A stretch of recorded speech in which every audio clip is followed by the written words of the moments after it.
Okay, step 3 in the home selling process is going to be filling out your escrow docs.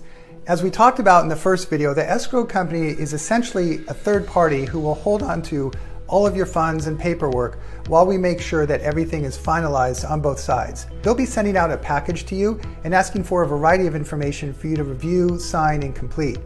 I want to make sure you're aware that there are going to be 2 documents in there that are going to require that you have a notary sign them.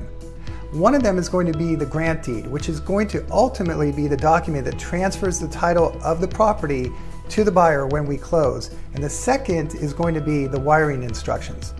So if you choose to have the money wired to you when it closes, that will need to be notarized. We can never be too safe when it comes to wiring large sums of money.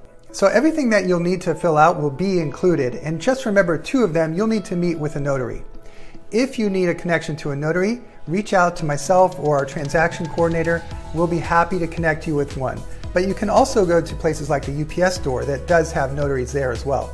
You can also reach out to the escrow company directly, and they can usually send someone out to either your home or office if that's more convenient for you, or if you're pressed for time. The other thing that escrow is going to reach out to you on is if you're selling a home that's part of an HOA.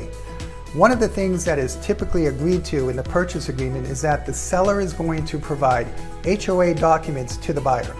Most of the HOAs today are going to require an upfront payment in order to get those documents. So when the escrow company reaches out to you and asks you for that payment, rest assured it's okay and it's not out of the ordinary. Most everything else in the transaction gets paid at closing, but the HOA documents are unique in that they're one of the few things that needs to get paid upfront, because most HOAs simply don't want to release the documents until they receive payment.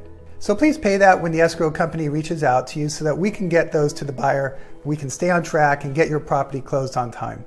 Again, if you have any questions at this point in the process, don't hesitate to reach out to me or the transaction coordinator. We're always happy to help you. So that's step 3 of the escrow process.